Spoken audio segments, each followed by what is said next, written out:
في اسكتلندا بعيد عن المدن الكبيرة في جسر حجري قديم اسمه جسر أوفرتون قريب من مدينة ميلتون.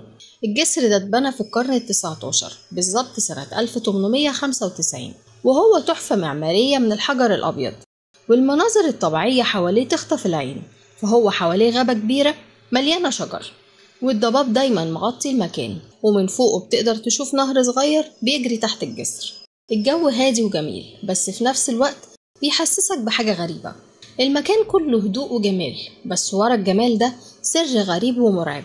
على مدار سنين طويلة حصلت حوادث غريبة. الكلاب اللي بتمشي على الجسر فجأة بتنط من فوقه من غير سبب واضح، والحوادث دي خلت الناس توصف الجسر بأنه الجسر الملعون. والخوف والغموض سيطروا على كل اللي بيزور المكان.